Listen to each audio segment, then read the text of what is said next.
Paus Fransiskus memulai kunjungannya ke Indonesia pada tanggal 3 September kemarin. Dalam konteks hubungan antar umat beragama, khususnya hubungan antara Islam dan Katolik, kunjungan Paus Fransiskus disebut menunjukkan pentingnya negara Indonesia dalam membangun dan memperkuat hubungan antar umat beragama. Oh iya, untuk yang belum tahu, Paus adalah pemimpin tertinggi Gereja Katolik Roma yang juga disebut Uskup Roma dan Kepala Negara Vatikan. Istilah ini berasal dari bahasa Latin yaitu Papa yang berarti Bapak. Nah, terus bagaimana sejarah awal kepausan dimulai? Sebelum lanjut, yuk subscribe channel ini dan like video ini kalau kalian suka. Kepausan adalah salah satu institusi paling tua dan berpengaruh dalam sejarah dunia. Ini berfungsi sebagai pusat spiritual Gereja Katolik dan memegang peranan penting dalam berbagai peristiwa sejarah.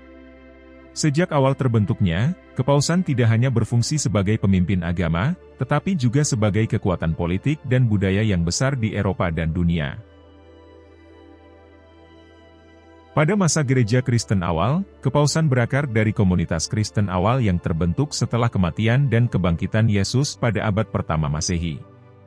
Awalnya, gereja Kristen adalah sebuah komunitas kecil yang tersebar di wilayah-wilayah Kekaisaran Romawi. Para pengikut Yesus, yang dikenal sebagai rasul, memainkan peranan penting dalam menyebarkan ajaran Kristen ke berbagai kota besar di Kekaisaran Romawi. Salah satu rasul yang paling berpengaruh adalah Petrus, yang sering dianggap sebagai pemimpin para rasul dan pendiri gereja di Roma. Menurut tradisi Kristen, Petrus menjadi uskup pertama Roma dan akhirnya mati sebagai martir di kota tersebut. Karena Roma adalah pusat dari Kekaisaran Romawi, kota ini secara alami menjadi pusat penting bagi gereja Kristen, dan uskup Roma, yang dianggap sebagai penerus Petrus, mulai mendapatkan otoritas khusus dalam komunitas Kristen yang berkembang.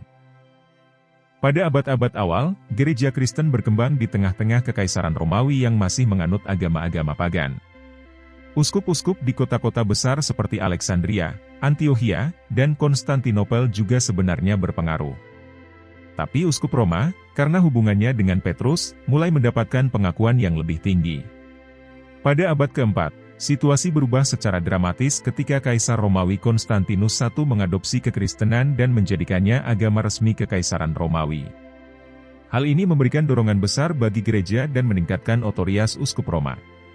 Pada tahun 313, Edik Milan yang dikeluarkan oleh Konstantinus memberikan kebebasan beragama di Kekaisaran Romawi, yang memungkinkan kekristenan berkembang tanpa hambatan. Pada konsili Nicea tahun 325, yang dipimpin oleh Konstantinus, uskup Roma diakui memiliki otoritas tertinggi dalam masalah-masalah doktrinal. Meskipun demikian, pada periode ini, uskup Roma belum sepenuhnya diakui sebagai pemimpin tunggal gereja, karena banyak uskup-uskup lainnya juga memegang kekuasaan di wilayah mereka masing-masing. Seiring berjalannya waktu, uskup Roma mulai dikenal sebagai Paus, yang berarti Bapa dalam bahasa Latin. Pengakuan terhadap Paus sebagai pemimpin tertinggi gereja Kristen semakin diperkuat dengan munculnya berbagai tantangan teologis dan politik yang mengharuskan adanya otoritas pusat yang kuat. Pada abad kelima, Paus Leo memainkan peranan penting dalam memperkuat otoritas kepausan dengan menyatakan bahwa Paus adalah penerus langsung Petrus, yang diberikan oleh Yesus otoritas tertinggi untuk mengikat dan melepaskan. Paus Leo I juga berjasa dalam melindungi Roma dari invasi barbar, khususnya ketika ia berhasil menegosiasikan penarikan mundur Attila the Hun dari Italia pada tahun 452. Kekuatan kepemimpinannya dalam menghadapi ancaman eksternal ini semakin memperkuat posisi kepausan sebagai pemimpin. Tidak hanya spiritual, tetapi juga politik di Barat. Dengan jatuhnya Kekaisaran Romawi Barat pada abad kelima, kepausan menjadi salah satu institusi yang paling stabil dan terus ada di Eropa Barat. Tanpa adanya otoritas politik pusat, Paus mulai memainkan peranan yang lebih signifikan dalam urusan politik dan administratif di wilayah tersebut. Selama abad pertengahan awal, Paus sering menjadi mediator antara berbagai kerajaan dan penguasa yang muncul di bekas wilayah Kekaisaran Romawi Barat.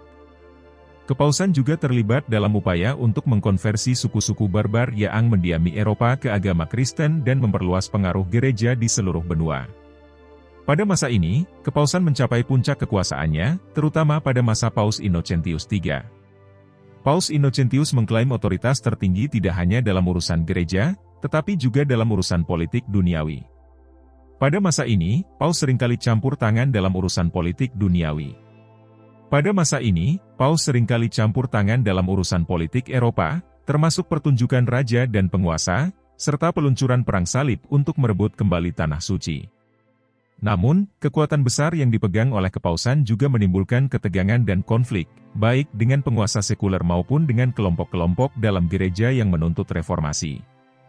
Pada abad ke-16, tantangan terbesar bagi otoritas kepausan muncul dari reformasi Protestan, yang dipelopori oleh tokoh-tokoh seperti Martin Luther dan John Calvin. Reformasi ini menentang berbagai praktik gereja Katolik, termasuk penjualan indulgensi, dan mengkritik korupsi yang merajalela di dalam gereja. Sebagai respons terhadap reformasi Protestan, gereja Katolik meluncurkan kontra-reformasi, yang ditandai oleh Konsili Trente.